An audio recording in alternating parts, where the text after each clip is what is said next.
வணக்கம். இந்தியா என்பது மக்களாட்சி தத்துவத்தை ஏற்றுக்கொண்ட ஒரு நாடு.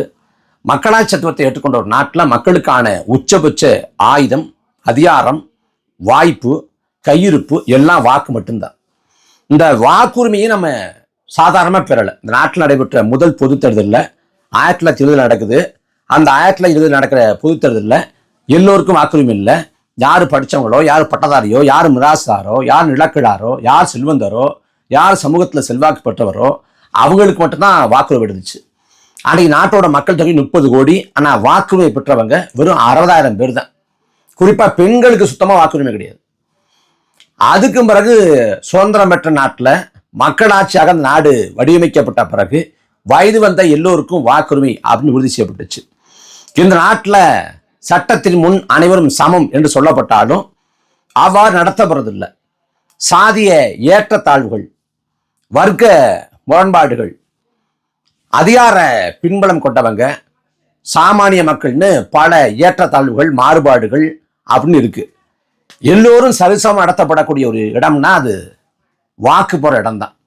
ஏன்னா அனில் அம்பானிக்கு ஒரு வாக்கு தான், அடித்தட்டு உழைக்கும் மகனுக்கு ஒரு வாக்கு தான், பிரதமருக்கு ஒரு வாக்கு தான், பிச்சைக்காரருக்கு ஒரு வாக்கு தான். அந்த வாக்கோட மகத்துவத்தை, மதிப்பை நம்ம உணர்ந்திருக்கோமா அப்படின்னா இல்லை. இந்த சட்டமன்ற பொது தேர்தல் முடிஞ்சிச்சு. ஏறக்குறைய ஒரு உச்சபட்சமான ஒரு வாக்கு விழுக்காட்டை மக்கள் பதிவு பண்ணியிருக்காங்க. இன்னும் 4 நாட்கள்ல யார் வெற்றி பெற போறா, யார் ஆளுங்கட்சி, யார் எதிர்கட்சி, எல்லா முடிவுகளும் வெளில வந்துடும். ஜனநாயகத்துல யார் வேணாலும் தோற்கலாம். பெரும்பெரும் தலைவர்களே தோத்து போயிருக்காங்க. அதனால அம்பேத்கர் தோத்து போயிருக்காரு, காமராசர் தோத்து போயிருக்காரு, அதே போல கக்கன், ஜீவானந்தம், நல்லக்கண்ணையா அப்படின்னு பலர் தோத்துருக்காங்க.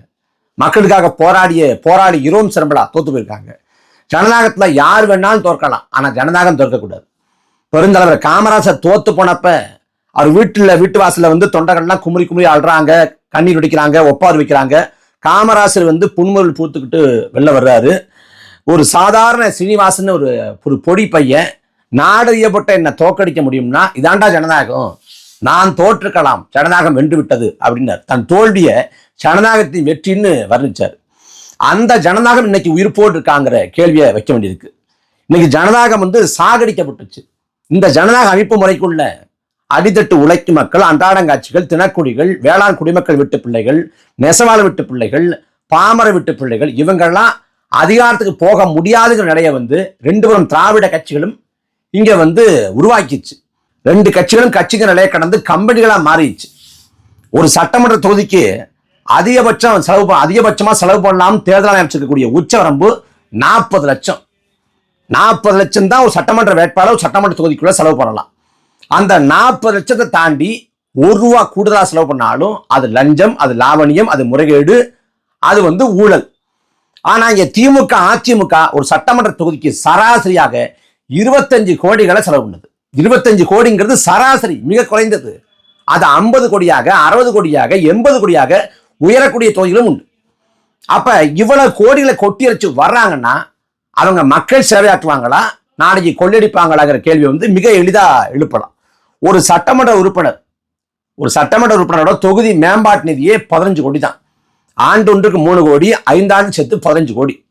15 கோடிக்கு நலத்திட்டம் செய்வதற்கு 25 கோடி 35 கோடியை போட்டு வர்றாங்கன்னா இவங்க யாருங்கிற கேள்வி எழுப்ப வேண்டியிருக்கு.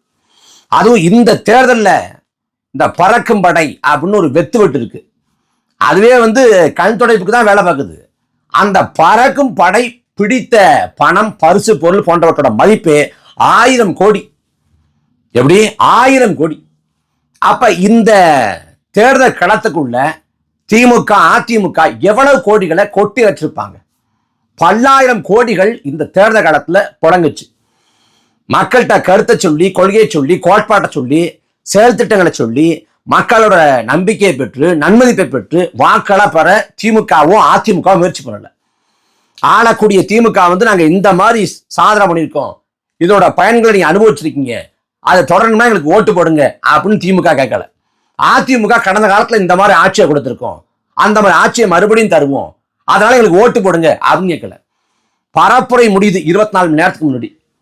நாம் தமிழர் கட்சி பரப்புரை முடிஞ்ச உடனே வாக்கக கட்டமைப்பு அதற்கான வேலைகளை செய்யறோம். ஆனா திமுக, அதிமுக அந்த 24 மணி நேரத்துக்குள்ள பண பட்டுவாடாவை தொடங்கி விட்டது. முதல்ல எல்லாம் ராத்திரி கொடுப்பாங்க, இப்ப பட்ட பகல்ல. இன்னும் சொல்ல போனா தேர்தல் நாளன்னைக்கு கூட காசு கொடுக்கப்பட்டிருக்கு. தேர்தல் நாளன்னைக்கு பகல் பொழுதுலேயே இப்படி வெளிப்படையாக காசு கொடுக்கப்படுது. தேர்தல் ஆணையம் என்ன பண்ணுது? பறக்கும் படை என்ன பண்ணுது? பறக்கும் படையோட வேலை, வாகனங்கள்ல போறாங்கன்னா உழைக்கும் மக்கள் போறாங்க, அவங்க வர்த்தகம் பண்றதுக்கு ஒரு தொகை எடுத்துட்டு போவாங்க, இல்ல கல்யாணம் காது குத்துக்கு பணம் எடுத்துட்டு போவாங்க, இல்ல மருத்துவ சிகிச்சைக்கு பணம் எடுத்துட்டு போவாங்க. அந்த பணத்தை பிடிக்கும். அந்த பணத்தை பிடிங்கிக்கிட்டு இதுக்கான ரசீதை கொண்டா, இந்த பணத்துக்கான மூலம் என்ன அப்படின்னு கேட்கும். அதுவும் இந்த கார் இருக்கு பாருங்க, கார்ல டிரான்ஸ்போர்ட்னு இடம் இருக்கும், அந்த இடத்த பார்க்கும், பணத்தை பதுக்கி வச்சுட்டாங்களா அப்படின்ட்டு. யாரோ சொல்லியிருக்காங்க, பணத்தை பதுக்கி வச்சா அந்த டிரான்ஸ்போர்ட்ல மட்டும்தான் வைப்பாங்க, பாக்கி எங்கேயும் வைக்க மாட்டாங்கன்ட்டு. இருசக்கர வாகனம் பைக்கில் கொண்டு போறான் பணத்தை, கடைக்கோழி வரைக்கும் கொண்டு போய் சேர்த்துட்டேன். வேதாரண்யம் சட்டமன்ற தொகுதியில திமுகவும் அதிமுகவும் வாக்குக்கு 1000 ரூபாய் கொடுத்துருக்கு. வாக்குக்கு 1000 ரூபாய். இது என்ன கூத்துன்னா, 1,00,000 பேர்கிட்ட 1,00,000 பேர்கிட்ட சராசரியா திமுகவும் அதிமுகவும் தலா 1000 ரூபாய் பணம் கொடுத்துட்டாங்க. இது மட்டும் இல்லாம திமுக அதிமுக டோக்கன் கொடுக்குது. இது வேதாரண்யம் தொகுதியில விநியோகிக்கப்பட்ட டோக்கன். இந்த டோக்கனை திறந்து பார்த்தீங்கன்னா 10,000 ரூபாய் செக்கு காசோட மாதிரி இருக்கும், அப்புறம் 2,000 ரூபாய் காசோட மாதிரி இருக்கும். இதை பத்திரமா வச்சுக்குங்க.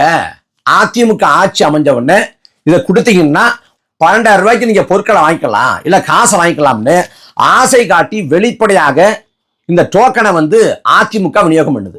அதே போல திமுகவும் டோக்கனை விநியோகம் பண்ணுது. பணம், பரிசு பொருள். இங்க கோயம்புத்தூர் போன்ற பகுதிகளில் 1 கிராம் தங்கம் கொடுத்துருக்காங்க, சில இடங்களில் குக்கர் கொடுத்துருக்காங்க. இது என்னன்னா, மக்களே இந்த பொருட்களை வாங்குறத, இந்த காசை வாங்குறத, இந்த டோக்கனை வாங்குறத, இந்த கூப்பனை வாங்குறத மக்களே ரொம்ப ஆதரிக்க தொடங்கிட்டாங்க. பாளையங்கோட்டை பகுதி, நெல்லை பாளையங்கோட்டை, நெல்லைனாலே சாதிய அந்த இறுக்கம் மிகுந்த பகுதி, சாதிய கொலைகள், சாதிய வன்முறைகள் தொடர்ச்சியா நடக்குது.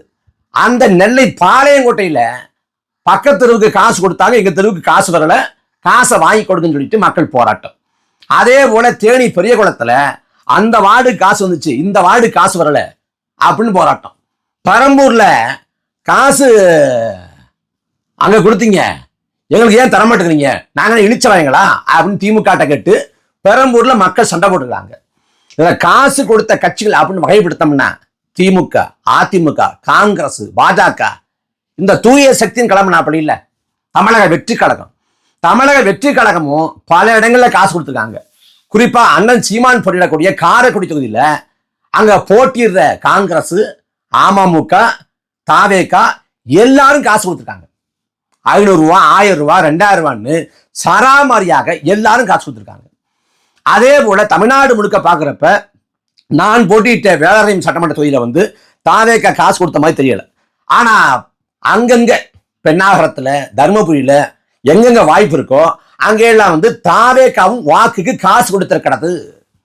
எப்படி? தாவேகாவும் வாக்கு காசு கொடுத்திருக்கு.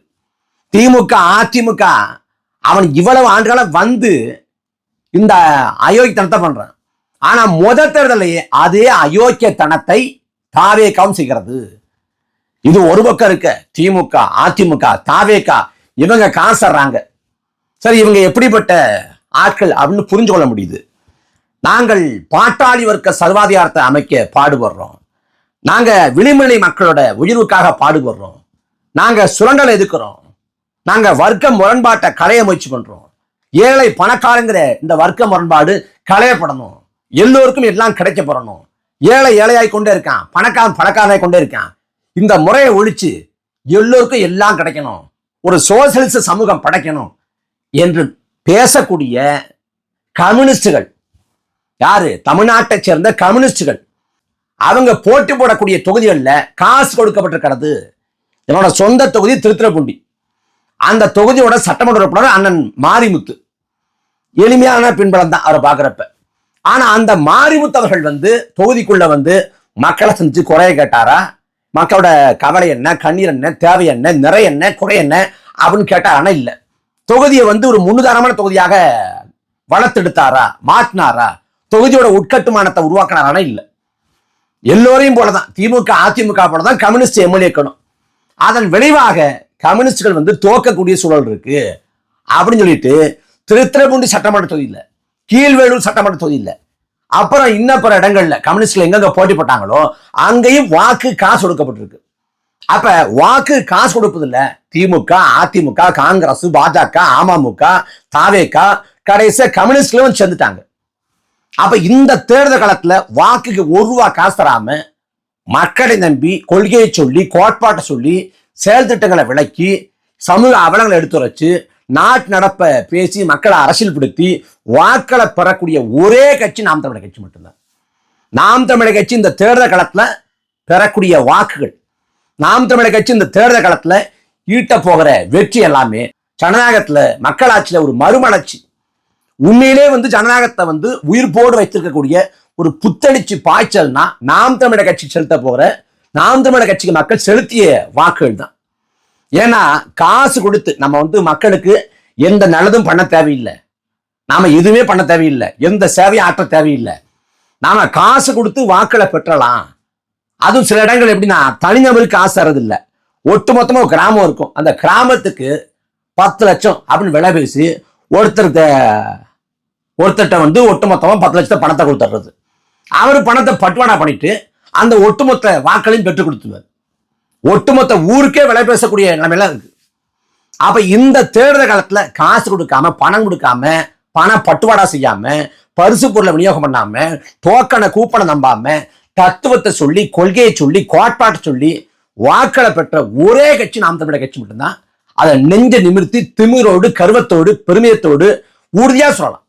ஊருக்கே தெரியும் நேர்மையா அந்த களத்துல நின்ன ஒரே கட்சி நாம் தமிழர் கட்சி தான்.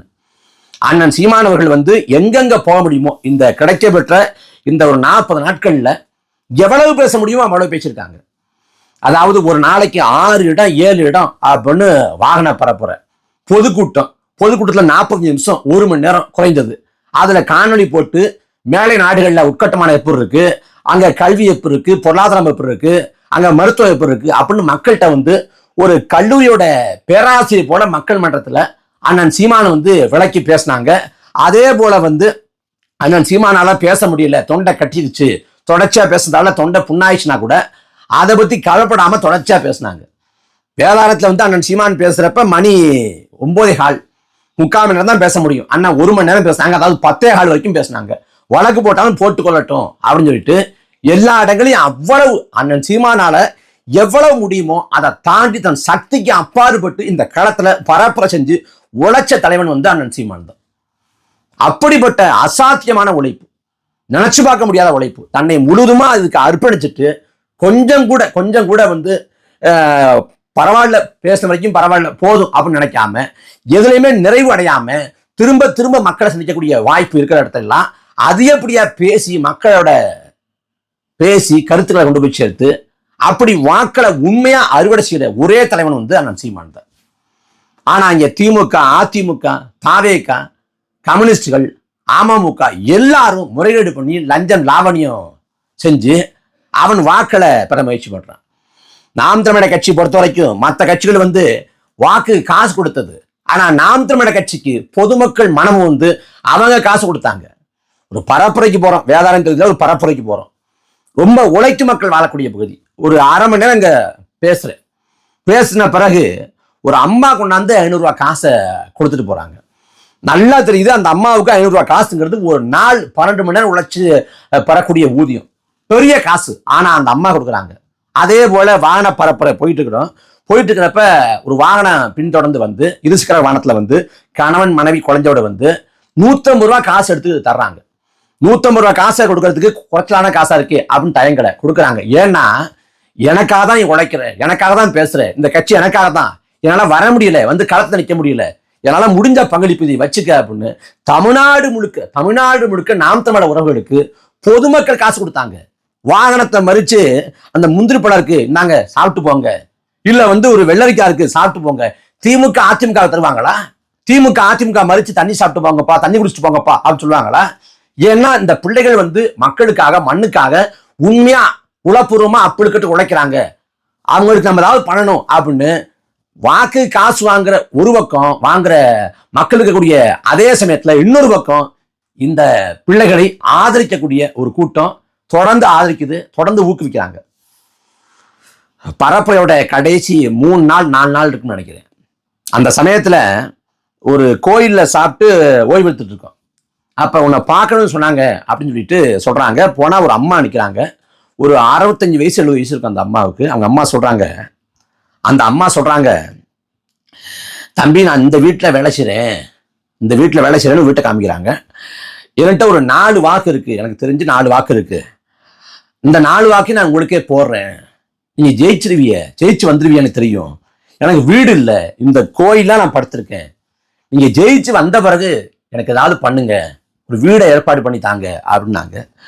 உண்மையிலே மனசு கணத்துச்சு, ரொம்ப வழியா இருந்துச்சு. என்னடா பண்றது, அப்படி நம்புறாங்களே நம்மள, நம்ம வெற்றி பெற்றணுமே, வெற்றி பெறலாம்னா செய்ய முடியாதே அப்படிங்கிற ஒரு மனசு. அப்பதான் வந்து நம்ம வெற்றி தோல்வியை தாண்டி, வெற்றி தோல்விக்கு அப்பாற்பட்டு, வெற்றி தோல்வியை பத்தி கவலைப்படாம உழைக்கிறோம்னா கூட, ஜெயிக்கிறோன்னா என்னடா பண்றது, அவங்களுக்கு கொடுத்த வாக்குறுதி நிறுத்த முடியாம போயிருமோ அப்படின்னு ஒரு கவலை இருந்துச்சு. அதே போல தொகுதி முழுக்க சுற்றி வர்றப்ப வேதாரண்யம் தொகுதியை பொறுத்த வரைக்கும் ஒரு 40 நாட்கள் இடைவிடாம தொடர்ச்சியா பரப்புற, ஒரு அரை நாள் கூட சும்மா சோம்பி படுக்கலை, ஓய்வுங்கிற பேர்ல ஒரு அரை நாள் கூட விடுப்பு எடுக்கலை. முழுமையா களத்துல வேதாரண்யம் தொகுதியை சேர்ந்த உறவுகள், களப்பணியாளர்கள்லாம் அப்படி உழைச்சாங்க. அவ்வளவு பெரிய உழைப்பு, அசாத்திய உழைப்பு. அண்ணன்மார்கள் எல்லாம் அவ்வளவு தன்னை முழுவதுமா அர்ப்பணித்து கொண்டு உழைச்சாங்க. அவங்களோட உழைப்புக்கு ஈடு கொடுத்து நான் ஓட முயற்சி பண்ணேன்னு சொல்லணும். ஏன்னா அவங்க தான் அவ்வளவு உழைச்சாங்க. அதுல வந்து நாங்க மக்கள் பிரச்சனை பிரதானப்படுத்தி வேதாரண்யத்துல வந்து களம் கண்டோம். வேதாரண்யம் தொகுதி முழுமைக்கும் நீர் பூத்த நெருப்பு போல தண்ணீர் பிரச்சனை இருந்துச்சு. ஆனா வெளில யாரும் பரவலா பேசல, இங்க பிரச்சனை இருக்கு, இங்க பிரச்சனை இருக்குங்கிற மாதிரி தெரிஞ்சு. ஆனா தொகுதி முழுக்க சுற்றுப்பணம் போறப்ப, பரப்புரைக்கு போறப்ப தொகுதி முழுக்க தண்ணி இல்லாம மக்கள் கஷ்டப்படுறாங்க அப்படின்னு தெரிஞ்சு, அந்த தண்ணீர் சிக்கலை அந்த பரப்புரை களத்துல வந்து பேசு பொருளாக்கி, மைய பொருளாக்கி, திமுகவை சேர்ந்த வேட்பாளர் புகழேந்திய, அதிமுகவோட வேட்பாளர் OS மணியன் பேச வச்சு, வேதாரண்யம் முழுமைக்கும் தண்ணீர் பிரச்சனை இருக்கு அப்படின்னு அதை சபைக்கு கொண்டு வந்து அதை பேசு பொருளாக்கியது வந்து நாம் தமிழர் கட்சி. தண்ணி பிரச்சனை மட்டும் இல்ல, அங்க சாலை வசதி கட்டு மக்கள் போராடுறாங்க, ஒரு சமுதாய கூடம் கட்டு மக்கள் போராடுறாங்க, வீட்டுமன பட்டா கட்டு போராடுறாங்க, வீட்டுமன பட்டா இல்லாம மின் இணைப்பு கிடைக்கப்படாத மக்கள் போராடுறாங்க. அதே போல ஒரு குளம் இருக்குன்னா குளத்துக்கு வந்து படித்துறை இல்லை அப்படின்னு மக்கள் போராடுறாங்க. குளிக்க நல்ல தண்ணி இல்லை, அந்த வாய்க்கால் முழுக்க வந்து வெங்காயத்தமரம் இருக்கு, இந்த வெங்காயத்தமரை அகற்றணும் அப்படின்னு சொல்லிட்டு மக்கள் போராடுறாங்க. இப்படி அவங்க கேட்டு போராடுறது எல்லாமே அடிப்படை வாழ்வாதார உரிமை சார்ந்த பிரச்சனைகள் தான். இதை பிரதானப்படுத்தி களத்துல வந்து நாம வந்து கருத்துக்களை முன் வச்சோம். மக்கள் வந்து பரப்புரை களத்தின் போது பெரிய நம்பிக்கை கொடுத்தாங்க, பெரிய ஆதரவு கொடுத்தாங்க. முடிவு என்னவா வரப்போகுதுங்கிறத எல்லோரையும் போல ஆவலோடு இதை நோக்கி காத்திருக்கோம். நாம் தமிழர் கட்சி இந்த களத்துல 100 விழுக்காடு உண்மையாக, நேர்மையாக அந்த தலைவனுக்கு உண்மையாக, விசுவாசமாக களத்தை உழைச்சிருக்கோம். மக்கள் என்ன முடிவை தரப்போறாங்கிறத வந்து இந்த 4 நாட்கள்ல வரப்போகுது. அதை எதிர்நோக்கி நாமும் அவளோடு காத்திருக்கோம்.